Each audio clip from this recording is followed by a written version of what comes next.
Добро вечер, се враќаме назад во нашите дебатни термини во отвореното студио 1 на 1 ТВ. Денеска мора да е понеделник, бидејќи јас сум Саша Органовски, секој понеделник сум со вас и се обидувам како и моите други колеги во другите работни денови да ви понудиме содржини кои што ќе го привлечат вашето внимание. Да ве подсетам, утре со вас ќе биде Чомовски, кај него е секогаш забава.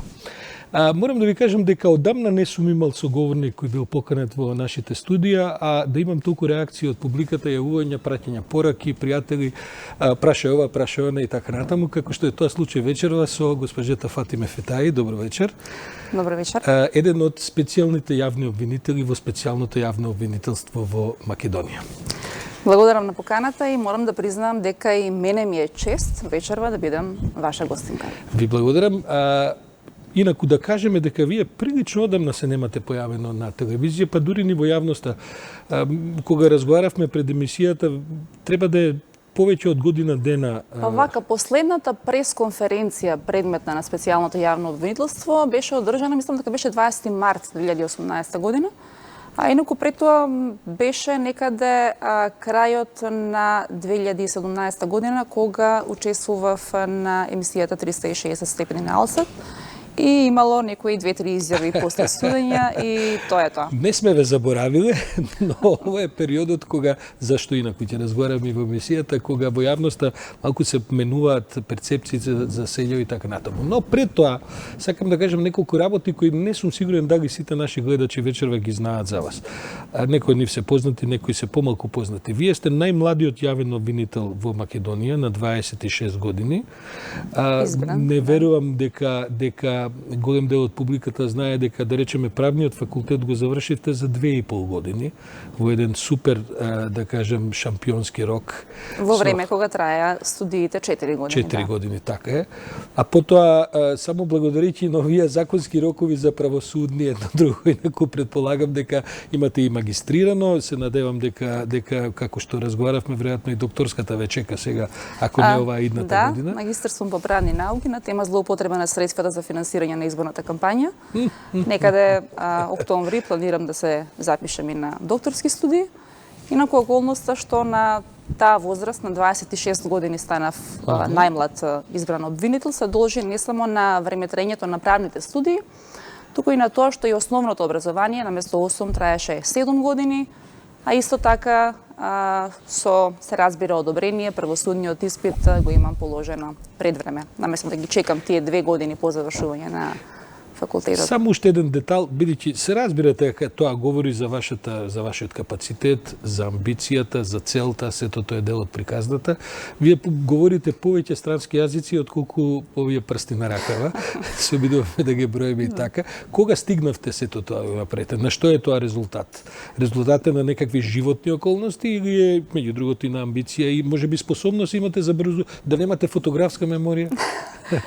Не бе рекла. Видете, значи зборувам неколку јазици, тоа е точно, меѓутоа не сите јазици ги зборувам на подеднакво ниво. Например, го зборувам англискиот, зборувам француски јазик, кој што порано заради тоа што во средно одев учев во паралелка на која што предметите се учеа на француски и на албански, тогаш го знае францускиот 95%. И сега заради тоа што навистина немаме прилика кај да го користиме јазикот, малку тоа се подзаборава, но ако имам прилика да одам на место каде што се зборува француски, повторно ми се враќам. Зборувам и шпански, меѓутоа не можам да пишувам добро. А овие локалниве наши јазици, секој со свој акцент, да. Госпожа Фетаи, причината за која што сакам вечера да поразговараме е една ситуација која реално е до известна мера променета околу специјалното јавно обвинителство. Значи, јас памнам времиња, ми се случи еднаш пред речиси 2 години, вие со колешката Ленче поминувавте покрај една кафеа на која целата кафеана стана и ве аплаудираш. Одевте вие просто по лицата, мислам, јас случајно седев во кафеаната. Денеска е таа перцепција во јавноста малку би се рекло нарушена. Има малку повеќе. Јас се воздржувам во оценките на него. Но јас сум секојаш реална. На што мислите дека е тоа резултат? Резултат само ние тоа и ќе поразговараме. Дали е тоа резултат можеби на превисоки очекувања, дали е тоа резултат на ваши слабости, дали можеби не се случи преку СЈО да се преломат сите, како да кажам, аспирации за правна држава во Македонија, вие сте сепак само едно делче од правниот систем. И сега сите убаво ве натоварија, како викаат, магарена свадба се вика за носење.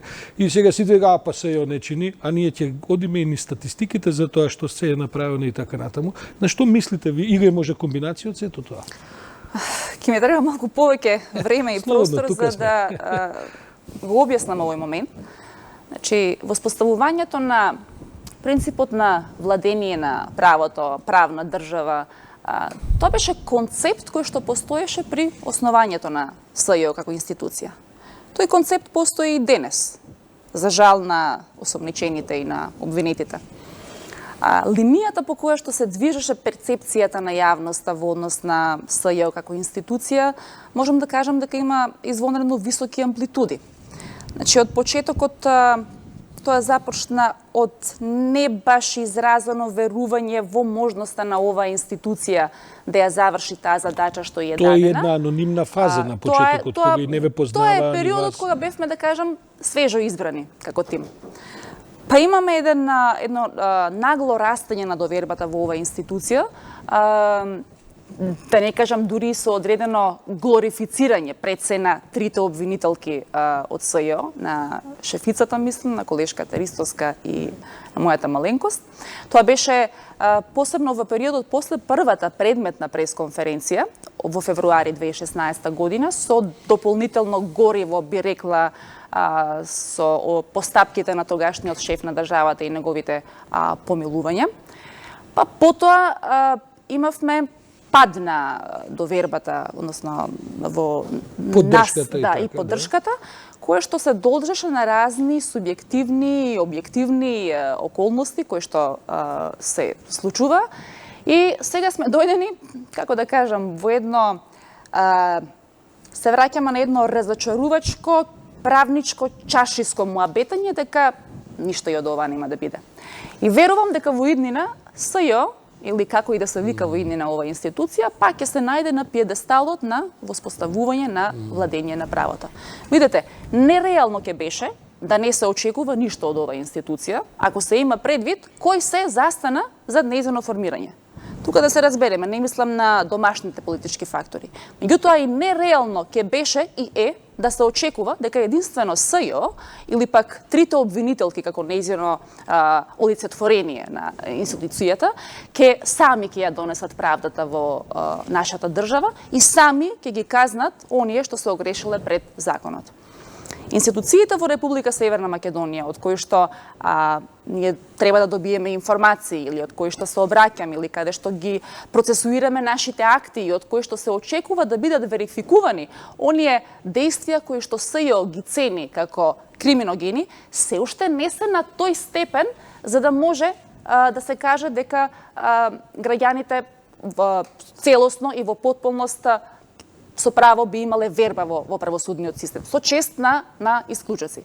Само да се подсетиме на првите 2 години кога почна да работи СЈО, со какви се потешкоти се соочуваше. Значи, ние, можам да кажам дека првите 2 години се боревме за да создадеме нормални услови за почеток на борба. Тој дел сум го разговарал со вашата шефица Катица Јанева, луѓето не разбираат дека дојдовте во празна зграда и буквално почнавте од поправка на радиаторите и да не се навратиме на тоа, туку на другите препреки што ги имавме. Но добро, да ве прашам, дали денеска сте задоволни вие, ја знаете внатрешната ситуација и така натаму. Дали сте вие сепак која ќе ја видите целата приказна на назад, бидејќи ќе ни одземе многу време да влегуваме во сите детали. Дали сте вие задоволни од квантитативниот и квалитативниот аутпут производот што го направивте?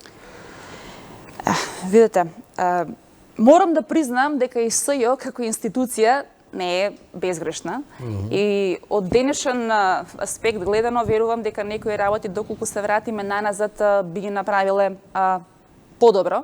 Меѓутоа, она што беше главна задача која што ни беше дадена од граѓаните, како што кажала и специјалната обвинителка во неколку наврати, јас сметам дека ние се уште успешно ја завршуваме. Можеби најголем дефект е фактот што по по однос на нашите случаеви немаме се уште во поголем дел правосилни и извршни пресуди. Меѓутоа, тоа не е околност која што зависи од СЈО. И ова не го зборувам на памет, тоа е констатирано и во извештајот на ОПСЕ како релевантна организација која што ги следи нашите постапки. А во однос на работата на СЈО и значењето на оваа институција зборуваат и други релевантни извештаи на State Department, на Европската комисија.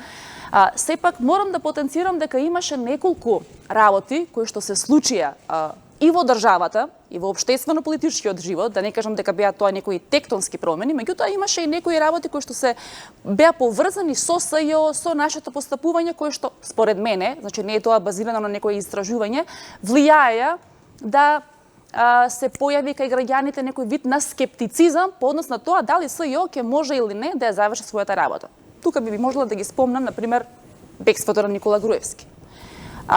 Замената на некои мерки за обезбедување присуство од притвор во куќен притвор и така натаму. Потоа давањето на согласност за некои времени патни исправи и по мене, како заеднички содржател на сите овие работи што ги спомнав, е можеби околноста што пред да се појават одредени шпекулации во јавноста за сите овие работи, ние не бевме доволно транспарентни или некои работи не ги објаснивме колку што треба на јавноста. Намерно ве пуштам подолго да експлицирате, бидејќи знам дека се работи за слоевита проблематика. Меѓу другото е покрај пофалбите во извештајот на ОПСЕ, таму има и критики за вас. Секако. Се работи за И се основани. Веројатно се основани, количеството на докази, честите судења и така натаму. Јас споминав низ последниот извештај кој што ја За честите судења не се согласила дека се тоа по наша вина, заради тоа што динамиката на водење на некое судење зависи од судот. А по однос на тоа дека ние имаме предложено и доставено до судот повеќе докази, знаете каква е ситуацијата? Ние кога собираме докази, кога повикуваме сведоци, ние не знаеме однапред што ќе произлезе од исказот на некој сведок. Сега, доколку сето тоа не го предложиш во суд, гарантирам и убедена сум дека одбраната утре во суд ќе каже: ние знаеме дека вие имате собрано и толку докази, имате испитано и овие сведоци, зошто сето тоа не е предложено? А сега во оваа ситуација им одговара да кажат дека ете, ние сме предложиле и доставиле докази кои што на некој начин не се толку битни за предметите. Па сепак за 4 години, бидејќи вам ве истекува мандатот во септември, со можност да биде продолжен за уште една година, ќе поразговараме што тоа всушност значи ако до тогаш не се дојде до нов закон, станува нејасно што ќе се случува на СЈО, но тоа подоцна. Имате до сега ни 20 да кажем процеси во суд, од кои што само неколку се завршени, а повеќето се во фази на различни судења и така натаму. Во изминатиот период од 6 месеци спокренати се нови 8 истраги, имате негдека во судот поминато околу 250 рочишта. Ги кажувам овие бројки за гледачите да стекнат впечаток колку е тоа. Например, дали е за 6 месеци со оглед на на бројот на делата кои што се во суд, дали се доволно 250 рочишта? Бидејќи некои од тие рочишта траат и многу долго, се преслушуваат докази кои што траат со часови па и со денови, се работи за снимки и така натаму. Дали сте вие задоволни од брзината и од интензитетот за тоа како течат судењата?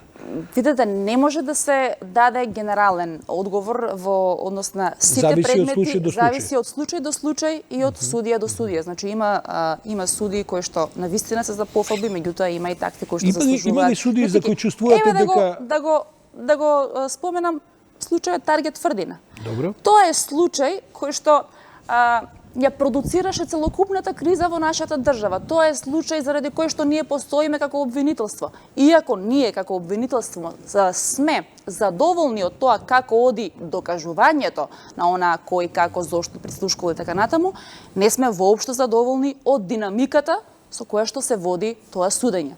Значи, едноставно сметам дека судот во тој случај мора да направи, да вложи поголеми напори за да има концентрирано судење, како што налага и ЗКП. Бидејќи на овој начин, со оваа динамика, се разводнува и ефектот на злоделата.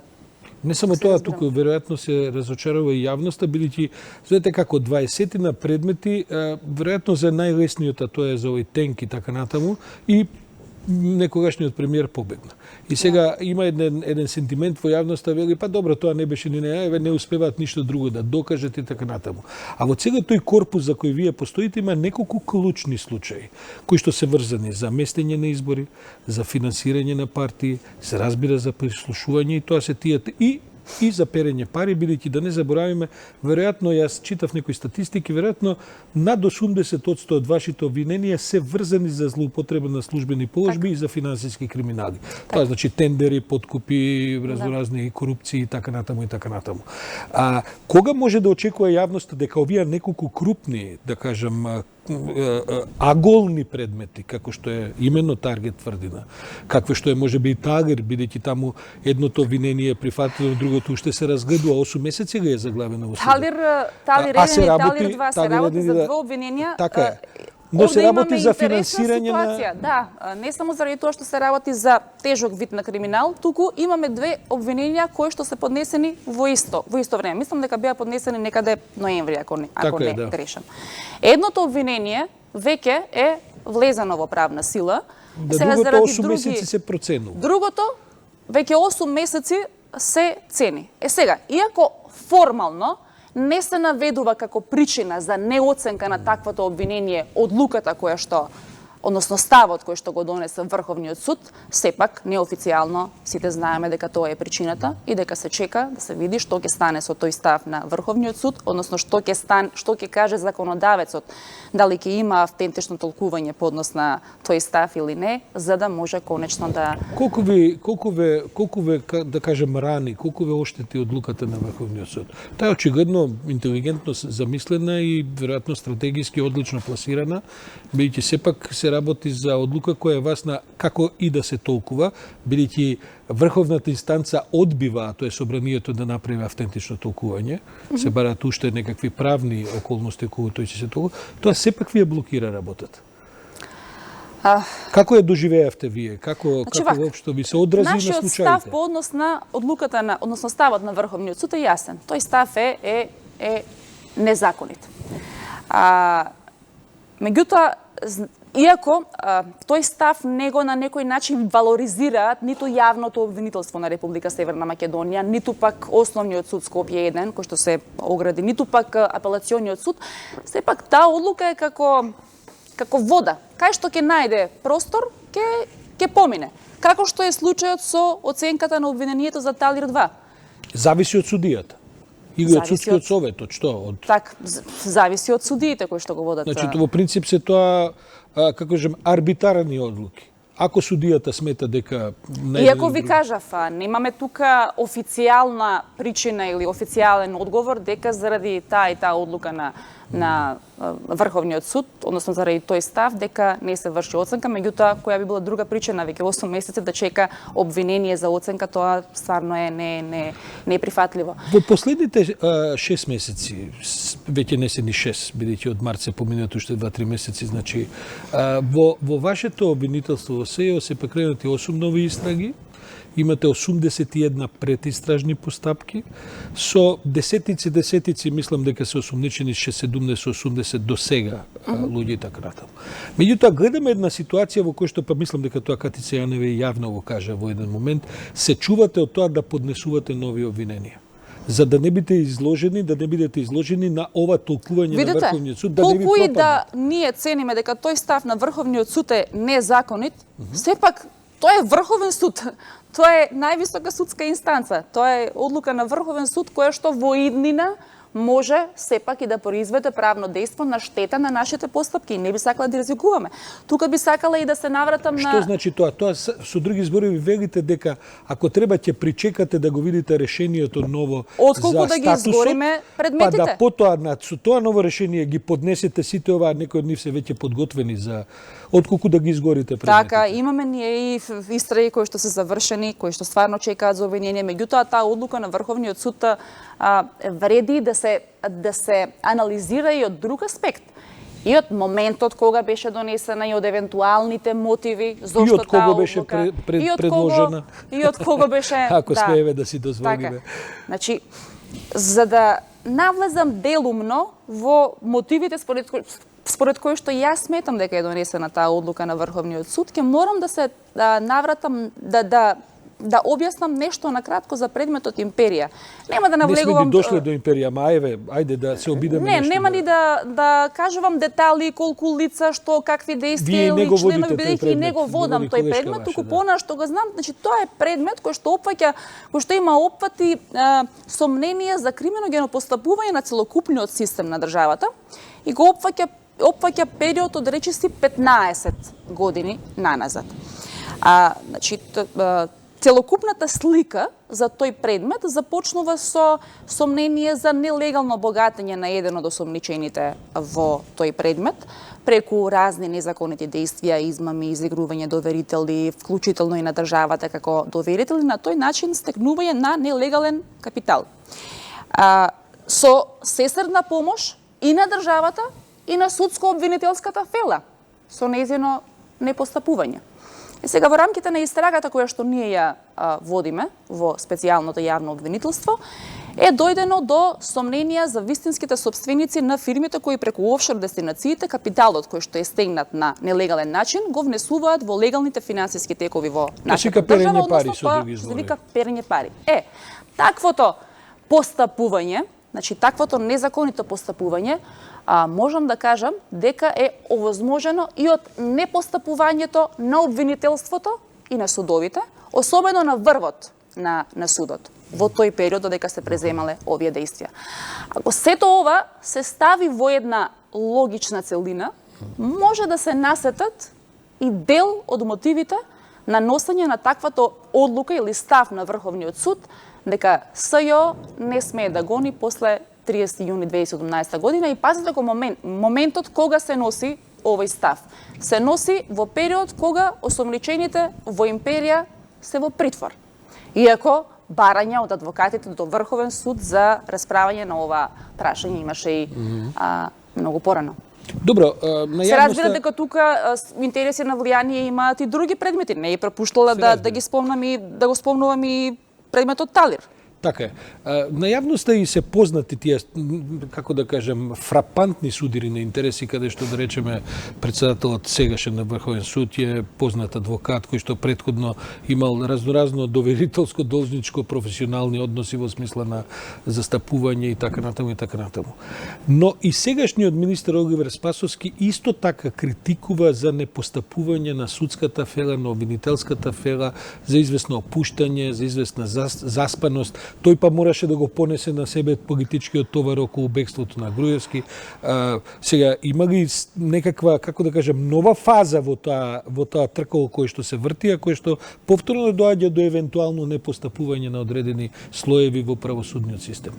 Гледате на тоа така или? И министерот за внатрешни работи и знам дека, ќе се осврнам кратко и на бегството на Никола Груевски, знам дека особено во тој период имавме на некој начин, дојдовме до ситуација МВР, обвинителството и судот да се браниме или на некој начин да ја префрламе објективната вина еден на друг. Не на некој, на секој начин.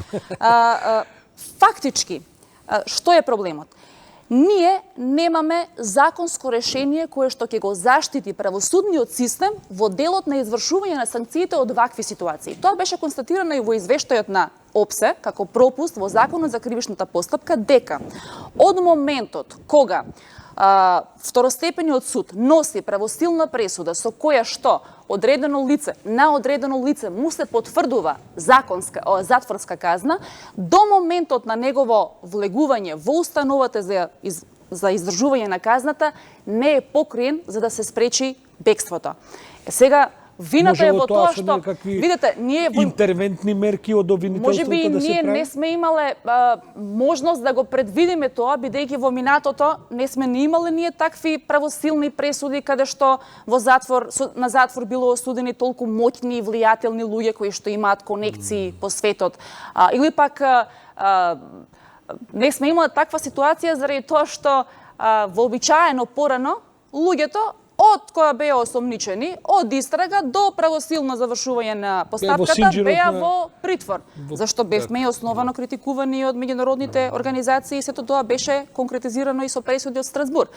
Сега, за вината, дали ја има МВР, обвинителството или пак судот. Можеме да ја префрламе вината колку сакаме. Значи, треба да се најде решение. По мене, можеби во иднина би требало да се направи некоја интервенција во Законот за кривичната постапка, за да, кога второстепениот суд донесува или третостепениот суд, ако постапува во втор степен, кога носи пресуда со која што потврдува затворска казна, веднаш да издаде наредба тоа лице да се спроведе во установа за издржување на казната.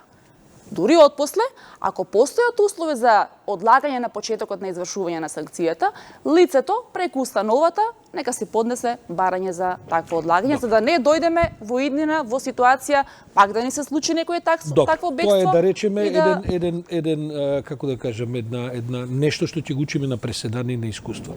Но зашто да му се врати пасошот на човекот кој што е во центарот на овој огромен случај за кој што говорите, за кој што зборуваме за Орце Камчев, така? Зборуваме за Орце Камчев. Кој е оправдано? Сега можеби тоа погрешно прашање до вас. Вашата шефица е сепак Катица Јанева е таа која што одлучува за тоа.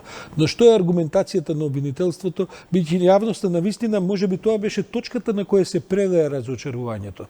Кога се очекува да следуваат поинтензивни судски разврски и така натаму, одеднаш гледаме некои од главно осомничените за многу тешки кривични дела, како се шетаат низ странство и навиваат на спортски надпревари. Вака, да расчистиме некои работи. Ајде, да расчистиме јасно за тоа. Прво, во обвинителството се води постапка против Орце Камчев и други, поради постојање на основано сомнение дека сториле кривични дела, значи постои и истрага, и постои постапка за одредување или на мерки на предпазливост или мерки за обезбедување присуство на тие лица во таа постапка.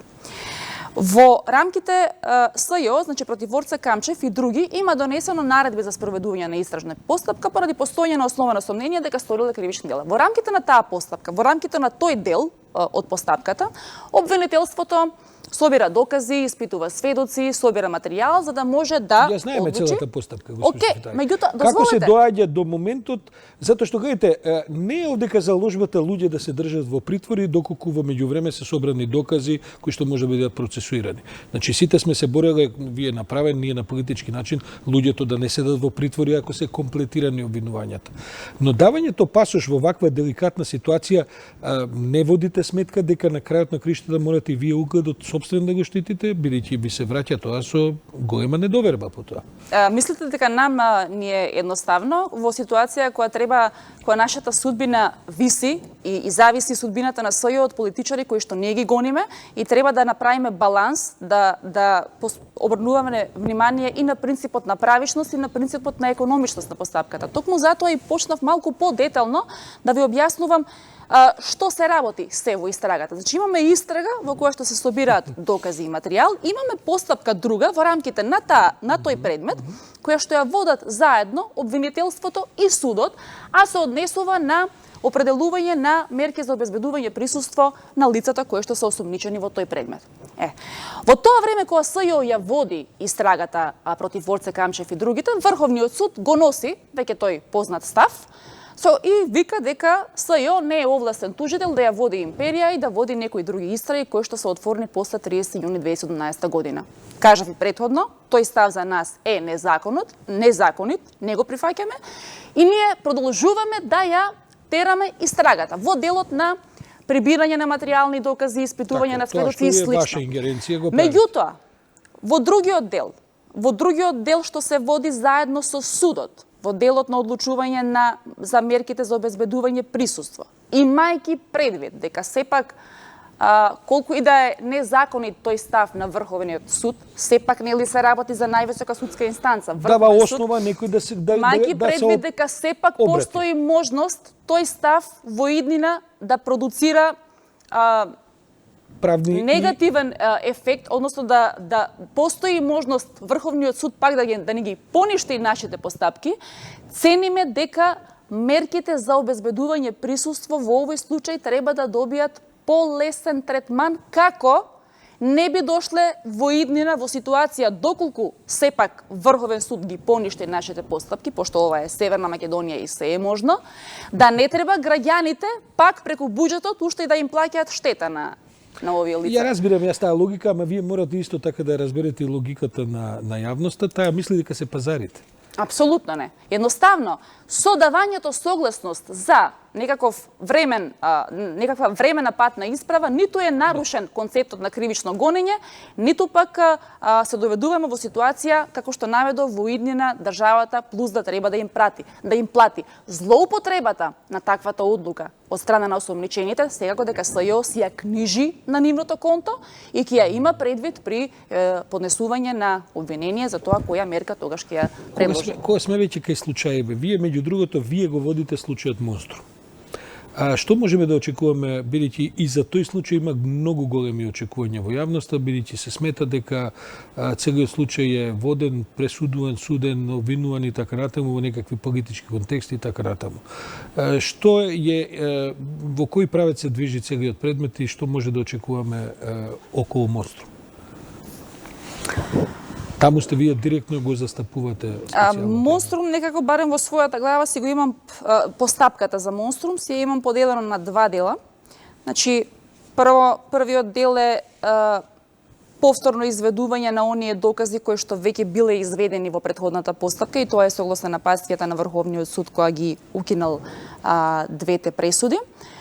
И вториот дел е започнување со нови докази и на обвинителството и на судот. Сега сме при крај со завршување на првата фаза. Мислам дека за рочиште 2 би завршиле со изведување на веќе изведените докази од претходно.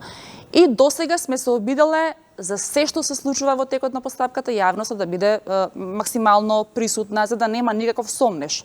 Еве, например, случајот со возилото, кое што не знам од кои причини тоа возило Opel Omega порано не им било покажувано ниту на обвинетите, ниту на јавноста, за да се тргнат некои дилеми. Меѓутоа, тоа не е битно. Знам дека јавноста сега ги интересираат снимките, разговорите, пораките. Има или нема снимки, така е? Има илјадници снимки, пораки, транскрипти, кои што секако дека ќе бидат предложени од страна на обвинителството до судот како докази. Иако, мене ми требаше навистина голем временски период да ги анализирам сите тие снимки, пораки и транскрипти, за да видам која е нивната вредност, иако сметам дека доволен број од голем дел од тие снимки или транскрипти или пораки нема суштински да влијаат на постапката. Сепак, дури и она што ја лично не го ценам дека е премногу битно, ќе го предложам, ќе го доставам до судот, нека бидат запознаени и одбраната, за да нема било какво сомнение во однос на тоа дали ние нешто сме сокриле некој доказ или намерно не сме предложиле. И од ова што до сега се одвива во тој предмет, иако сум свесен дека не можам да ве турнам предалеку да одите со изјавите, бидејќи тоа е сепак практична жива материја и така натаму, ќе има ли промена на суштината на настаните што таму се случили на кривичните дела? Како ви се чини? Можете ли на тоа да ми одговорите или тоа би било предмет? Можам да ви одговорам и можам да гарантирам дека на крајот ќе има соодветна правна квалификација за секое лице кое што е инволвирано во тој настан, а чии што действија ќе бидат подкрепени со докази. Значи, тоа е она што можам да го гарантирам. И кога сме веќе кај Монструм, бидејќи сепак не се работи за предмет украл, па вратил, па измамил. Не, за исклучително важен и сериозен, а и компликуван предмет. Апелирам до сите оние кои што сакаат со јавноста да споделат некои информации или да добијат на публицитет со објавување на некакви информации или теории како се одвивал тој случај. Да не се поигруваат со чувствата на семејствата на жртвите. Верувам дека никој не би сакал да им биде во кожа. Ако сметаат, ако имаат сознанија за кои што сметаат дека можат да помогнат во расветлување на настанот или со кој што ќе се докаже дека настанот не се случил така, туку на друг начин, нека дојдат во јавно обвинителство, во суд. Тие се органите кои што нивната изјава, сведочење или доказ може да има вредност. Вака покажување на работи на разноразни теории во јавноста само заради собирање лајкови, според мене во најмала рака нечовечно. Не ви оди од рака ниту ова случување кое до душа не зависи од вас, со овој случај Елчек. Значи ова објавување на разноразни, тие дефинитивно објавени снимки не се од вашето каше, од вашиот, да кажем, трезор на прислушкување. Тоа Јанева го изјави, во првиот момент беше малку нејасно, па потоа и со соопштение се допрецизиравте. Да, јавноста во овој случај тој како тип да на- едноставно очекуваше Катица Јанева да погреши во буква или во збор од целата реченица што ќе ја каже и има да такви се фати за тоа. Меѓутоа дадовме соопштение, еве уште еднаш повторувам разговорите кои што се објавуваат од лицето Шекери Махмети со надимак или Прекар Елчека не се излезени од специјалното јавно обвинителство. За тоа, како ова лице дошло до посет на овие разговори, постапка веќе се води Кичевското обвинителство. По она што представува нивна содржина или според времето кога се одвиваат овие разговори или според таргетите, по моје мислење тоа се копии од прислушкуваните материјали во УБК.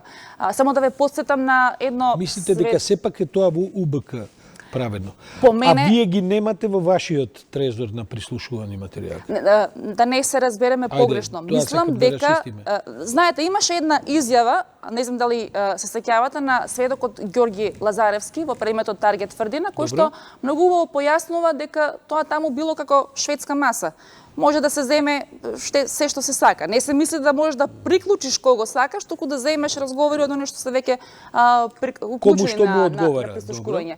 И јас мислам, моје мислење дека според времето кога се одвиваат разговорите, содржината нивна и таргетите, можно е тоа да се копии од тој корпус на прислушкувани материјали во Управата за безбедност и контраразузнавање. Но ако се тоа копија вие ги немате, тоа значи дека постојат и кој знае уште колку копии кои не се кајва се некој друг располага за кој знае какви уште се не теми со такви копии.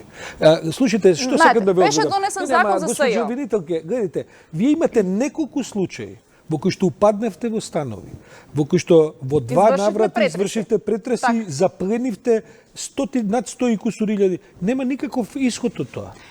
Напротив, некој од тие што беа осомничени... За тоа не можам да ви кажам повеќе детали, бидејќи таа постапка, значи се уште е во фаза на предистрага која што е тајна. Можам само да споделам со вас дека се правени и се уште се прават вештачења со кои што се споредуваат разговорите кои што ние ги поседуваме со оние кои што беа обезбедени пред ќе ви истече мандатот, како што тргнала работава, нема да добиеме одговор на некои од тие најважни прашања. Ова не ви го поставувам како прашање за да ви направам штета вам, или затоа што имам нешто особено против тие и така натаму кои тоа го прават.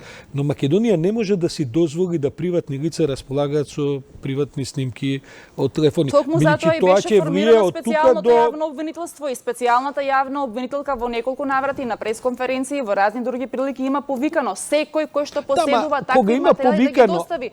Единствено, тогаш опозицијската партија ги достави тие разговори кај нас, кои што ние сега ги имаме. Го памтиме тој повик, ама оваа интервенција кога ќе се појават такви работи, ми се чини дека треба да биде најитната лента поставена на обработка, а не да се чекаат со месеци споредби, анализи и така натаму. Меѓу тоа ви е суштината на работата. И ние снимките ви се да почитуваме некои правила по кои што ја водиме постапката. Знаете, ние сме сепак обвинителство, ние немаме магичен стап, сега одеднаш да ги решиме сите тие работи и сите лица да ги ставиме во затвор. Ние сме странка која што гони, која што води истрага, во рамките на таа истрага собира докази, испитува, анализира. Докаде ви се постапките во предметите кои вие ги водите, Титаник 2 и 3 и насилство во центар, осен Монструм? Докаде се, што очекувате да се случува во догледнина? Титаник 2 веќе беше завршен во прв степен. Имавме првостепена пресуда со која што сите обвинети лица беа осудени на затворска казна. Сега сме во фаза на поднесени се жалби против пресудата и се очекува предметот да стигне во апелациониот суд и нели според правилата на постапката се носат жалбите на мислење кај нас, па потоа претпоставувам ќе има и јавна седница на која што апелациониот суд ќе треба. Што е временскиот рок за тоа? Во прашање оваа година, идната година? Со оглед на тоа дека сега за кратко започнува и судската ферија, не верувам дека пред септември ќе има јавна седница. Сепак тоа зависи од распоредот на судиите во апелациониот суд. Кога сме, да не заборавам, кога сме кај предметот Титаник 2, мислам дека на јавноста и должиме не само ние, туку и разноразните експерти кои што гостуваа по емисии, а добри правници, кои што не појаснија еден момент кој што е поврзан со пуштањето на слобода на Сашо Мијалков во предметот Титаник 2.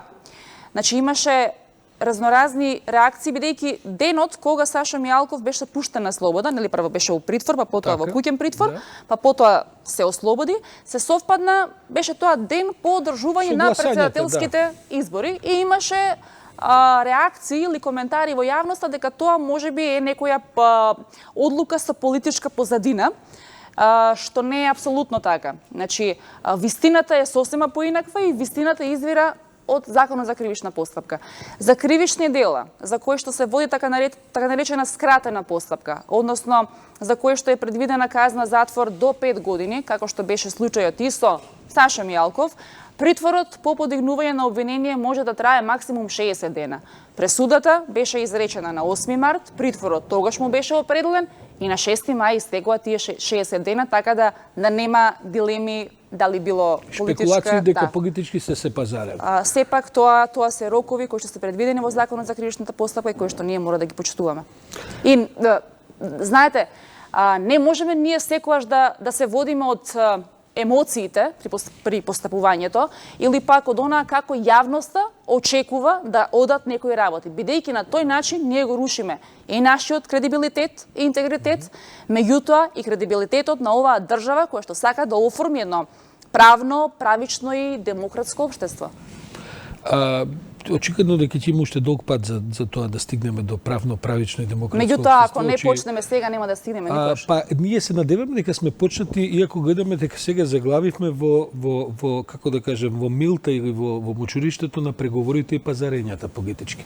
Де факто во текст се пазарења во кои што треба да се види што ќе биде судбината на СЕО понатаму.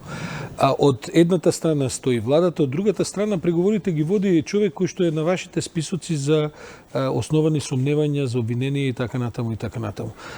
Ве прашам просто и лично и професионално ве прашам, што очекувате вие од тие преговори? Вие навистина очекувате дека кога раководството комплетно речиси на опозиционата партија преговара за статусот иден на вашата институција кој што директно ќе се одрази на нивната правна перспектива иднина, каков резултат очекувате? Мислам, кај го гледате компромисот? Каде мислите дека ќе се дојде, до што ќе се дојде како компромис?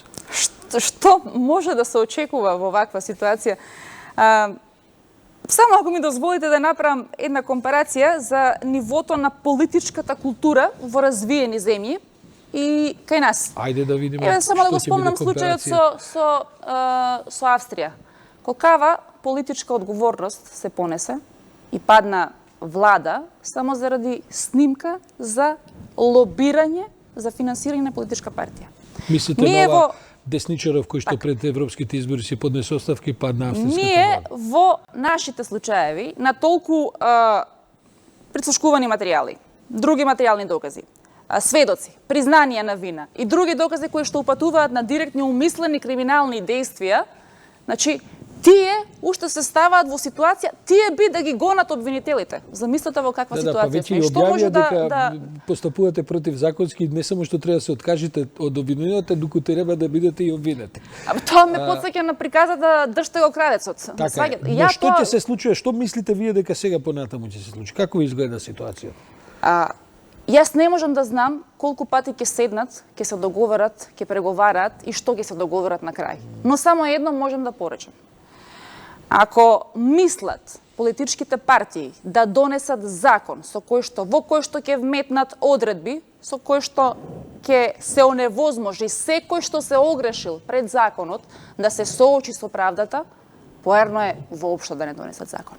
Не ни треба нам закон само за да кажеме дека сега исполнивме услови за да идеме понатаму и да ја замајуваме јавноста, а законот да биде полн со пречки во нашето натамошно постапување. Тоа би значило дека нашите политичари, власта и опозицијата сакаат всушност да го амнестираат криминалот.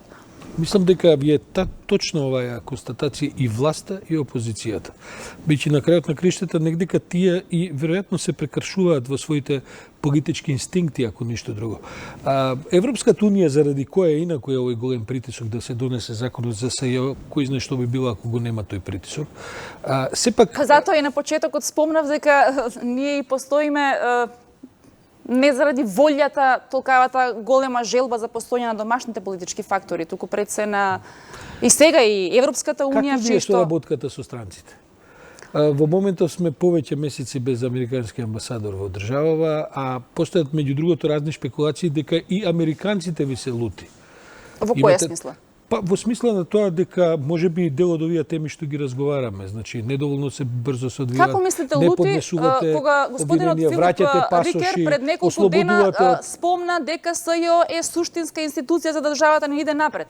Во извештајот на State Department, во извештајот на Европската комисија секаде СЈО е посочена како институција на која што треба да се овозможи да продолжи да функционира и да ги задржи нејзините капацитети.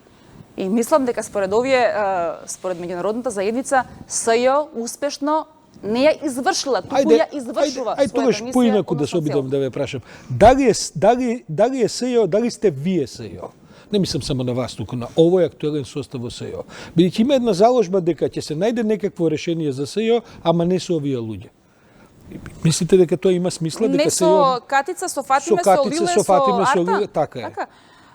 Од секоја што ми се кажувала дека битен е целокупниот проект, битна е институцијата, битно е да имаме реформи, да дојдеме до она долго посакувано владение на правото и правна држава. Не е битно дали јас или моите колеги ќе бидеме дел од идниот. Ве прашувам реално, бидејќи ова убава звучи како флоскула. Ве прашувам реално, може ли СЈО да постои доколку овие обвинители кои што се навлезени во проблематиката, кои што имаат превземено ризици, кои што имаат создадено известна институционална меморија и капацитет, ако тие се тргнат дека кој било друг обвинител може да ја продолжи работа. А да ве прашам јас дали е фер тие обвинители кои што во тој период го ставија својот живот на коцка, на чело со Катица Јанева, таа е првата, бидејќи таа го понесе целиот товар, во најлошите услови, кога ништо не беше известно, не се знаеше што ќе се случи, тие луѓе кои што се нафатија да направат промени во позитивна насока во државата да се тргнат, односно да нема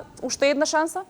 Не мора ние по секоја цена да бидеме. Знам, ама вие знаете дека не сте во рингот кај што фер играта е, како да кажем, закон.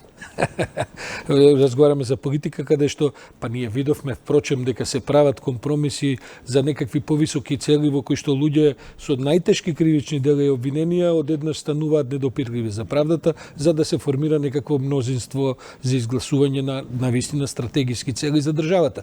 Но СЈО е токму на раскрсницата, на крстосницата на стратегиските интереси. Може би некој ќе помисли дека е добро, дека е помала штетата да бидете сите вие тргнати, да опстане СЈО, а јас ме прашувам дали ќе опстане СЈО ако вие бидете тргнати. Или тоа ќе биде можеби сосема нешто друго тогаш. Зависи од тоа и какви луѓе евентуално би биле избрани. Видете, на почетокот, кога имавме повик од специјалната јавна обвинителка да се нафатиме за оваа работа, единствено ние прифативме да ја работиме оваа работа. Сега, доколку дојдат други луѓе, може би дошли и од други причини. Ние тогаш дојдовме со чиста цел.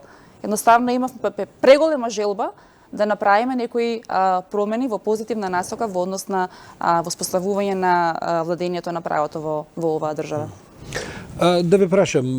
И ако веќе треба некој да се смени, дајте да направиме некои други неопходни смени, да тргнеме еве од персоналните решенија на чело на некои други институции, како што е, например, Врховниот суд. Нешто што и во повеќе извештаи се спомнува како кочничар на правото. Бидејќи, знаете што, не може СЈО да направи толку добро за правото и за владењето на правото, колку што лошо може да направи председателот на Врховниот суд, што впрочем и се докаже. Па и секој поединечен судија, впрочем ништо не се случи со сите тие судии кои вие ги наведувавте во специјални извештаи и така натаму. Некако како што гледате, затоа во иднина можеби не е лошо и еден ветинг И овој разговор некако го привршуваме со почетната констатација, а тоа е дека како да успева таа политичка операција да се сменат улогите. Сега одеднаш од нешто што тргна со големи очекувања, одеднаш сега како да се бара не само смени, него што велат некои од преговарачи од страна на опозицијата треба да се подигнат и обвинувања против вас. Тоа во Вие да прават бидете за да ја кренат нивната политичка цена во преговорите. Мислите Тоа е. само, па, гледайте, па на крајот на криштата легитимно е се работи за нивната кожа. Прашањето е дали од другата страна ќе се најде на... Зависи колку сите политички фактори во државата ќе имаат интерес. Колку тие ќе бидат заинтересирани за да навистина имаме држава во која што ќе Добро, на ниво на владее изјави правото. што е право, до сега гледаме дека се држи една цврста линија, гледаме овој Заев се обидува да повтори стопати дека тука нема да има компромиси, министерката за правда исто така и така натаму, но факт е дека веќе со недели се немаат сретнато преговарачките тимови, нема никаков помак. Повторно да ве прашам, што ќе се случи ако не се донесе законот за ова ново обвинителска нова структура и така натаму, кај што треба и вие да бидете решени? Што ќе се случи? Што е судбината на СЕО? Има некаква Можеби правна логика по која тоа ќе продолжи да постои или ќе биде повторно на преговарање на политичка маса? Дури тогаш мислам дека хаос ќе настане. Не за нас, заради тоа што нам не мируваат местата во обвинителството од кое што доаѓаме, туку во однос на постапките.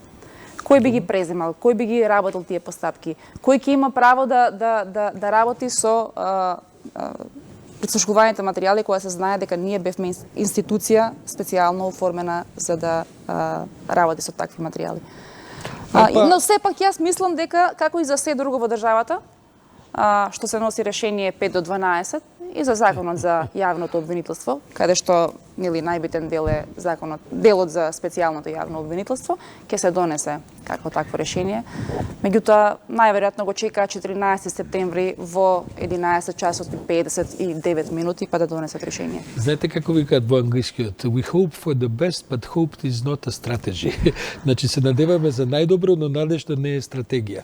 Кога не зависи од нас, се разбира, што можеме друго да направиме? и за ваше мислење меѓу другото. Што ќе стане со вас лично, бидејќи тоа барем вие можете да го контролирате? Што ќе се случи доколку да речеме се смени Катица Јарнева, продолжи некаква форма на СЕО и така натаму? Ќе се префрлите во новото ова обвинителство кое нема ни да се вика, кој знае како ќе се вика се и така натаму?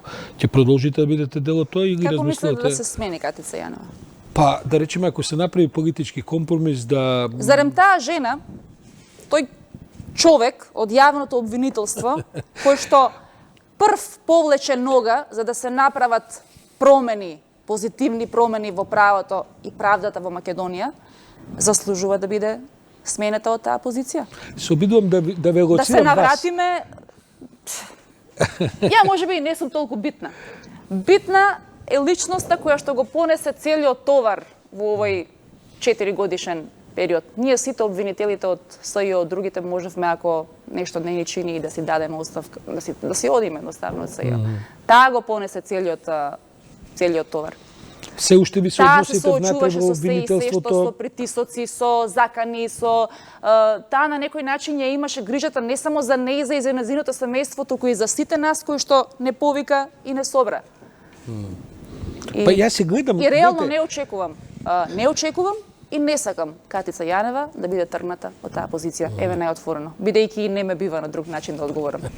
Ја гледате својата кариера, бидејќи сте вистина и по овие некои податоци што ги кажавме така натаму, веројатно имате една екстраординарна кариера во правосудниот систем и така. Останувате во обвинителството, не сте добили некоја желба да се преселите можеби на судечките клупи таму кај што седат суди или во некои други правосудни структури?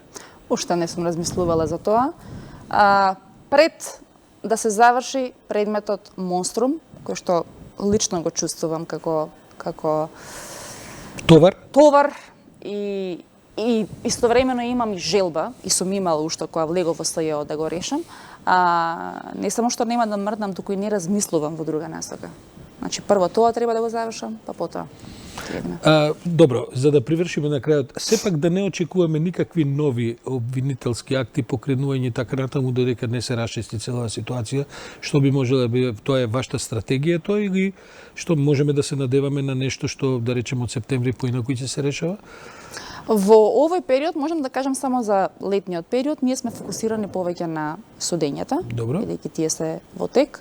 И во меѓувреме, јас навистина се надевам дека ќе се изнајде некое решение за да видиме што понатаму со нашите постапки. Сепак ми останува само да се надевам на најдоброто можно решение, а тоа е донесување на нов закон за јавното обвинителство, во кој што точно ќе биде определена улогата на специјалното јавно обвинителство, и во иднина ќе бидеме оставени на рад, да кажам, да си ја вршиме онаа работа за која што сме избрани. Ви благодарам на ова гостување вечерва. Одамна се не бевте појавили на телевизија, па човек не може ни да се продре низ целата, како да кажем, шума од проблеми кои што сакаме да ги актуализираме. Се надевам дека ќе ве гледаме почесто, па ќе можеме можеби подетално за конкретни работи да разговараме во некоја перспектива. И благодарам на вас и навистина и мене ми е мило што до некаде барем некои работи за кои што имаше најмногу реакции во јавноста. Мислам дека успеав до некаде. Реакциите, да, можеби ќе бидат и понегативни, меѓутоа сепак ние сме институција која што мора да направи да смени некои работи кон подобро. Не да ги повторуваме истите грешки кои што ги правеа претходните обвинителства заради чие што нефункционирање или неправилно функционирање дојде до наше формирање. Па ние што е право за некои претходни јавни обвинители веќе не сме ни слушнали. Да речеме, не знам дали се сеќавате, имаше еден Марко Зврлевски, не знам дали памтите како пред 100 години да се случувало. Тоа сето потона како никогаш ништо да не се случувало. Можеби вас тоа веќе еден ден, не знам како ќе се одвијаат работите. Ви благодарам уште еднаш, Аван, почитувани гледачи. Ви препорачувам да останете со нас, бидејќи за некоја минутка почнува последните вести, а потоа после вестите ода и онаја добра детективска драмска серија која што ја прикажуваме на нашата програма. Јас сум Сашо Ордановски, ова е понеделник 17 јуни. Утре со вас ќе биде колегата Александар Чомовски. Пријатно и добра ноќ.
Секој вторник и четврток на 1 ТВ. Програмата која ја следат 76 милиони гледачи ширум светот. Најзначајните светски приказни во најпознатиот документарен серијал на BBC Приказни од светот. Актуелните случувања во светот, луѓето кои ја напишаа историјата и настаните кои влијаеа на големите промени, социјални битки, политички договори